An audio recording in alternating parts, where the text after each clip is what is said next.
All right, hello everyone. Excuse the state of my voice. It is very rough right now. I am getting over the plague, basically. It's been a rough go these last few days, and I honestly never get sick. And when I say that, I mean I never get sick. I haven't been sick in years, and my partner brought home the plague, and it was bad enough for him to stay home from work, which he never does, ever. And I happened to catch it this time, which I never do. So maybe it's just my turn. Maybe it's just a sign that I just need to take a little rest, a little break, which I was kind of forced to do. So, but I'm back. My voice is not quite back, but I'm back. And I just want to introduce myself. My name is Jordyn, and if you're new here, I am a holistic healing specialist, and I want to specifically talk about something that is very close to my heart over the next few episodes. I want to talk about becoming free of our vices. I have spent the last few years obsessed with overcoming my vices. Everything that's vice, even the ones that are seemingly positive, but are robbing me of my joy if I don't do them. I wanted to be completely autonomous over my state of being, which means anything that makes that state of being conditional is a vice. It's something that I am relying on to provide something for me. So I want to talk about becoming free of our vices, our toxic behaviors, and our voluntary self-harm and self-neglect. I know it sounds ominous, but you'll see what I mean as we get going, okay? So these next few episodes, I am going to specifically talk about disordered eating, about the abuse we put our bodies through, and about healing our relationship with food, nourishment, our intuition, and our bodies. So, the Limitless Life Code is all about helping you break free from the chains that have been holding you back from living a life of true freedom, abundance, and purpose. That's what we're here for. That's why I do this, is to maybe, hopefully, help at least one person understand themselves, understand their mind, understand why they do the things that they do, and then have the power to become free of it if they choose. So, healing my relationship with food has been, excuse me, quite the journey, like a long journey. And if you're here today, listening to my raspy voice, I am sure that you have had at least one battle with your food or with body image that you are navigating or have navigated. And if not you, then someone else in your life close to you has.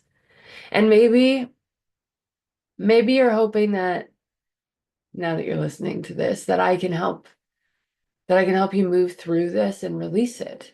And I'm here to tell you that I can.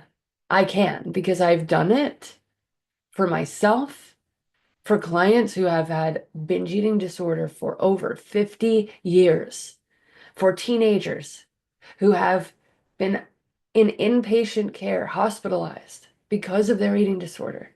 I've helped these types of people overcome this and countless others with binge eating disorder and their their relationship with their bodies and their relationship with their health and their relationship with food completely.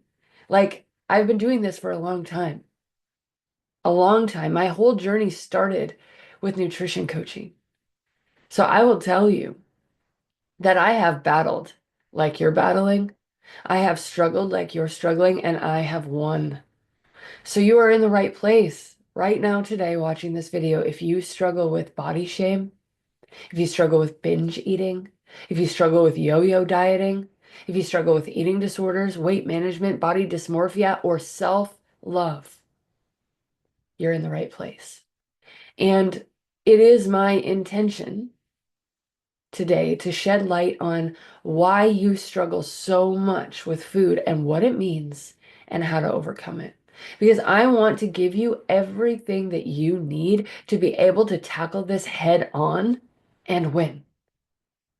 Like I said, I've been coaching macros, health, nutrition, mindset, overcoming addiction, healing trauma, and paying it all forward for 9 years now. 9.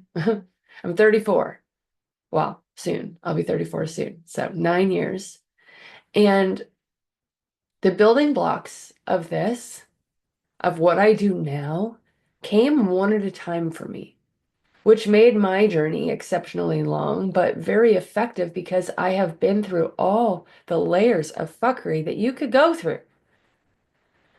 And I know that this was perfect. I know that this was a perfect journey because every single step allowed me to embody and learn and walk through the fire and the fuckery so that I can help guide through your journey, no matter how bleak and dark it looks. So let's get into it, okay? I'm going to be breaking this up into 5 major segments, and it's going to go in a flow.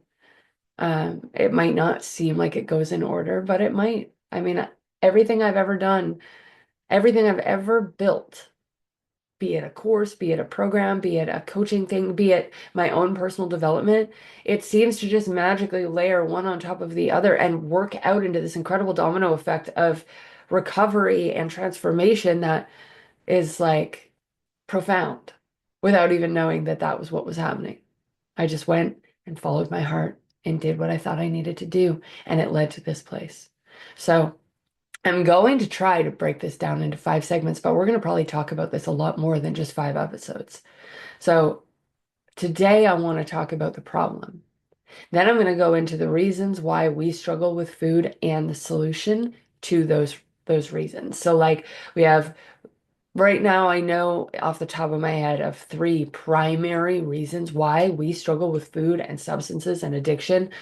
And I also have the solution to each one of them.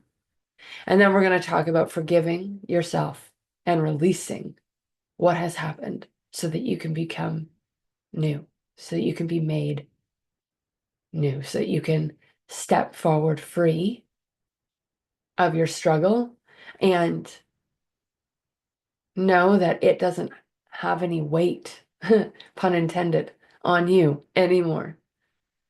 So by the end of this series, it is my intention that you will have a clear understanding of what you need to do to fast track this healing process and take your power back. You know, like eating disorders are a huge part of my journey. Eating disorders, addiction, binging in general, being an extremist.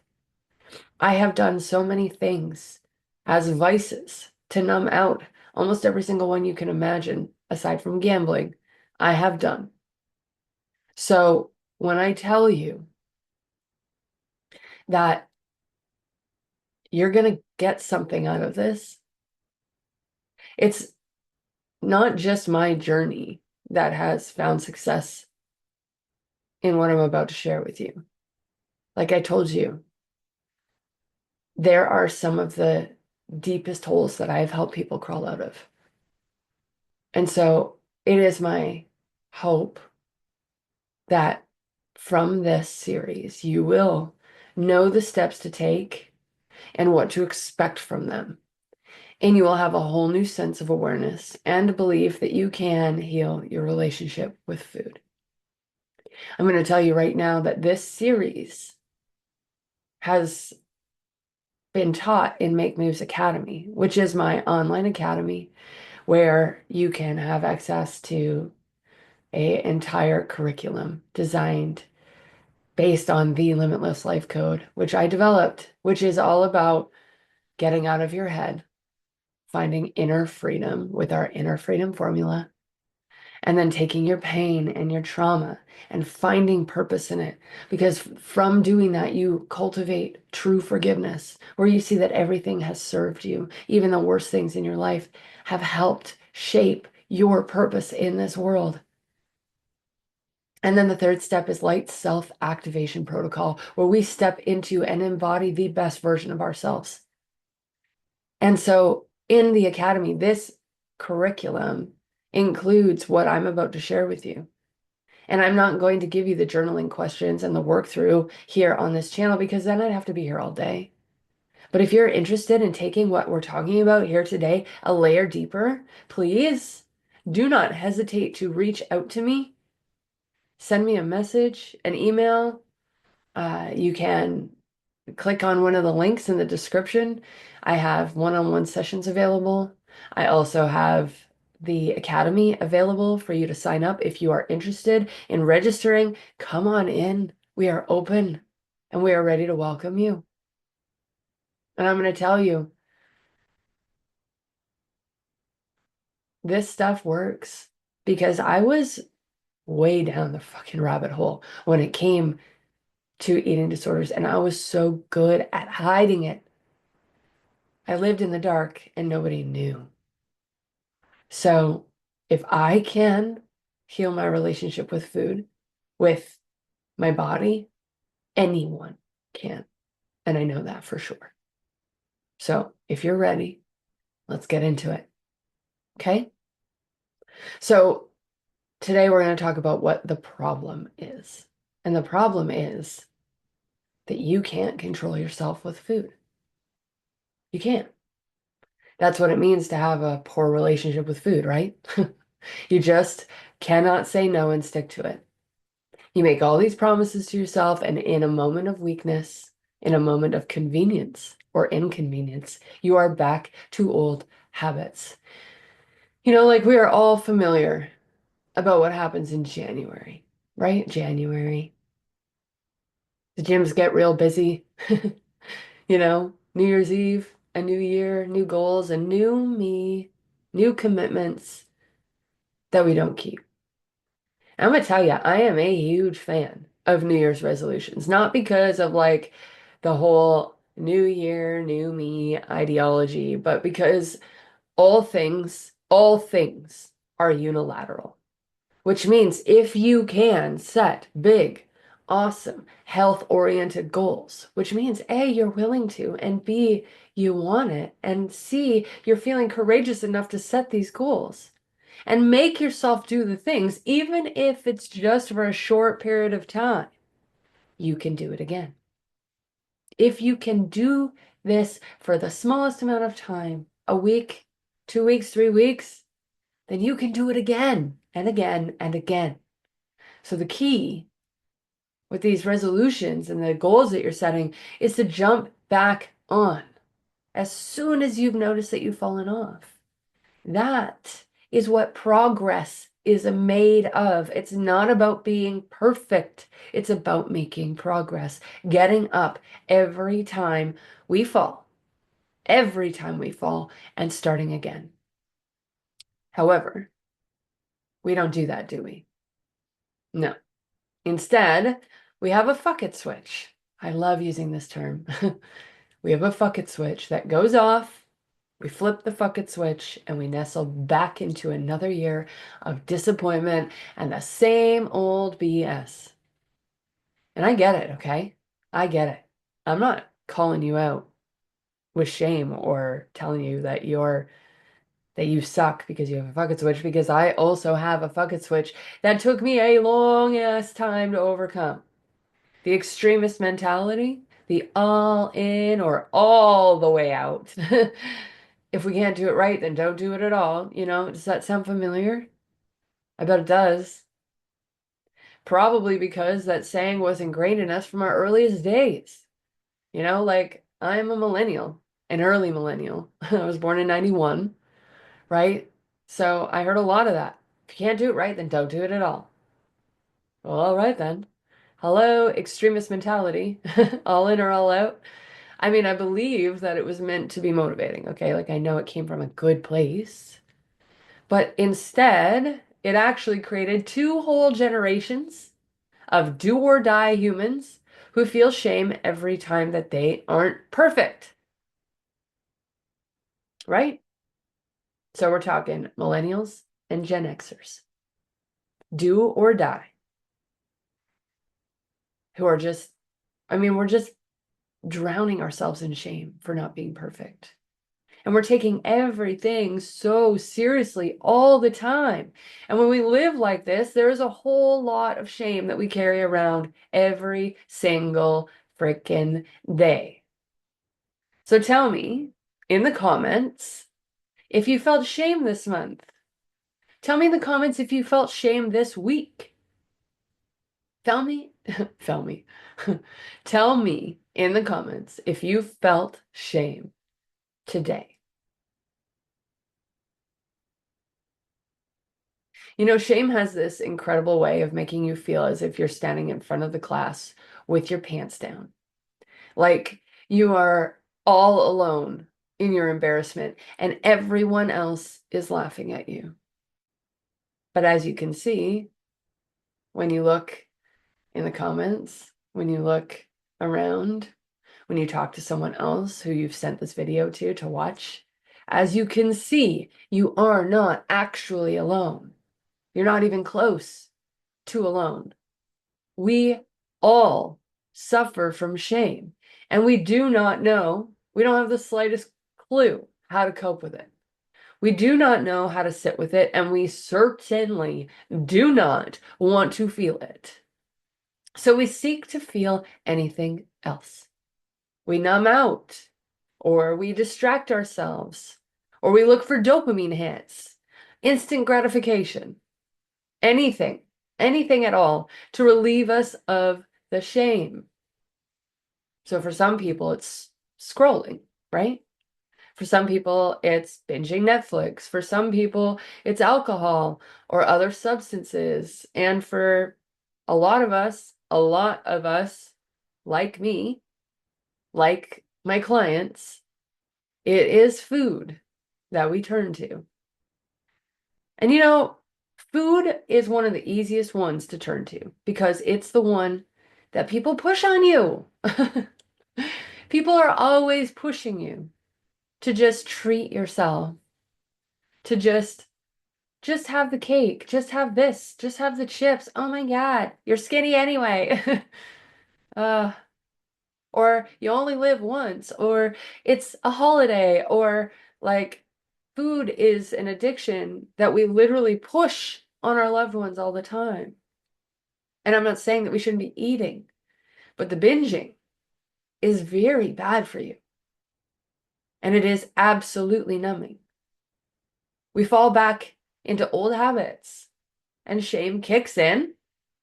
And then we see a quick fix to get us back on track, right? Cue the quick fix. Let's say you've relapsed into binging after your beautiful New Year's resolution, and then you had a weekend away with your loved one, and you had a great time, and you stuffed your face, and now you feel like shit. Shame, overwhelming, and you're like, I need a quick fix.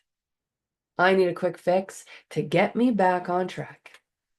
An extreme diet. Here we go. No sugar. I'm cutting out carbs. Fat-free everything. Nothing but cabbage soup. You guys remember that? Remember cabbage soup diet? I did a cabbage soup diet for 10 days. All I ate was cabbage soup. And then I binged. Surprised? No. Because I was starving. So how many of you watching have done extreme restrictive diets in the past at some point in your life? Tell me in the comments if you have done an extreme restrictive diet in the past. Do you want to know why we do this? It's because we are seeking instant gratification and redemption for falling off the wagon. We commit to these extreme restrictive diets and they work for a little while, which is why they're addicting, which is why we return to them. Maybe they even work for a long while, like months. But then as soon as you get off of them, you gain all that weight back and then some. Have you ever done that? Yeah, me too. And this is because what they fail to tell you about the long-term calorie deficit. Everybody's saying, you just need to be in a calorie deficit. You just need to be in a calorie deficit. What they fail to tell you about the long-term calorie deficit is that it is going to cause your metabolism to slow down. Your restrictive diets are damaging your metabolism and causing it to burn less calories and rely on less food for survival.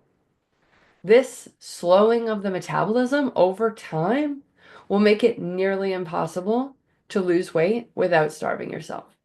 Nearly impossible to lose weight without starving yourself. And then what happens?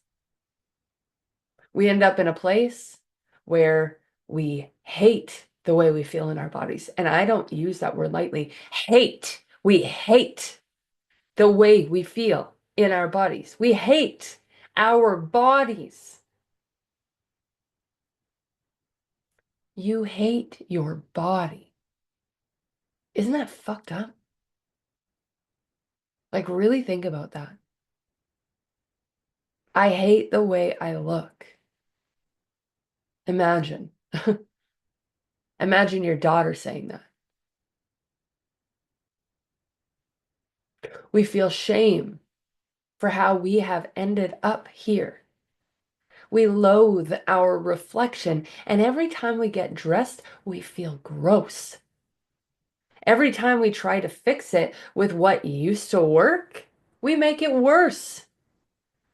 And then we feel like we're damned if we do, and we are damned if we don't. So then guess what happens? We flip that old familiar fuck it switch, and we just repeat this same cycle of failed efforts for years. And then we wonder constantly if we will ever feel good in our skin again. Does this resonate with you? I would love to hear from you if it does. If it does, that's good, because it means you're in the right place.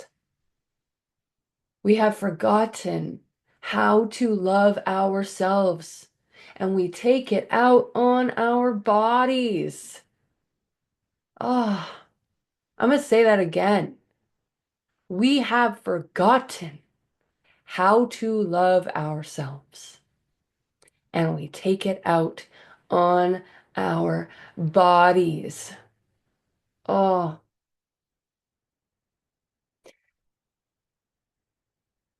and we search for our enoughness in our reflection, because the world has made us put so much of our worth into how good we look. And by whose definition? Who decides when you look good? You can say you, but is that true? Is that really true? And against what standard? Maybe you're measuring against an old version of you. Maybe you're measuring against what you believe is healthy. Maybe you're measuring against what Instagram says or what your mother used to say. I'm going to ask you something, okay? I'm going to ask you something. I want you to really think about this. What if you took all of the comparison away? What if it was just you with yourself?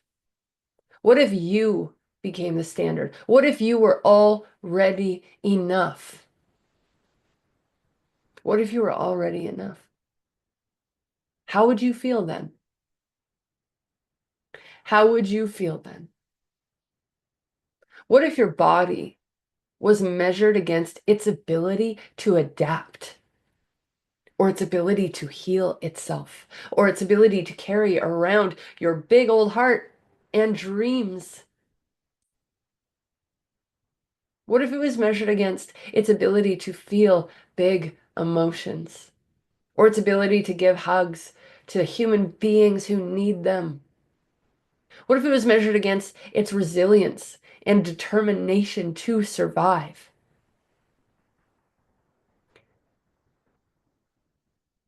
My point in all of this is to bring awareness to the idea that your body is not to blame.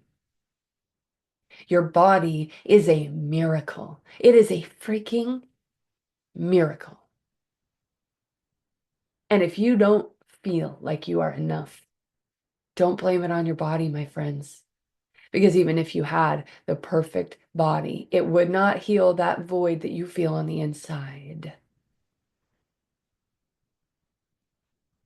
What we need to do is heal the void on the inside, to clear out the limiting beliefs and the fears about ourselves, the doubts and the shame. And we need to start acting like we love ourselves. Act like it. Even if we can't say it out loud yet, even if we can't believe it yet, we can act anyways. We can do self-loving actions anyways. And we can prove through our actions to the universe that we deem ourselves worthy. We can choose nourishment. We can choose movement. We can choose kindness. We can choose grace. We can choose to be gentle with ourselves. And through all of that loving action, watch, just watch as love starts to unfold in your reality. Because your reality is a physical manifestation of your state of being. And that starts with you, with your physical manifestation, your health, your glowing skin, your fittest self, your relationship with your body, your relationship with food. All of it starts with an embodiment of those things inside first. So if you are struggling with anything I mentioned today, if you need some support, if you have a question, just drop me a comment and I'll respond. I'll get back to you in the comments. And if you want more than that, if you want some support, if you want to jump into a program with me, if you want some coaching, if you want to do a session, I don't care how I can support you, whatever feels right for you. But let's take this and move into embodiment of your best self today. Because there's no reason not to. And what do you have to lose? Nothing. Nothing except for a whole lot of weight. And I mean metaphysical weight, but maybe also physical weight. So I hope you guys have the most incredible day that you can have. Remember, you can use the links in the description. They are there for you if you want. If you want to join us, if you want to talk, just let me know. And I will see you soon.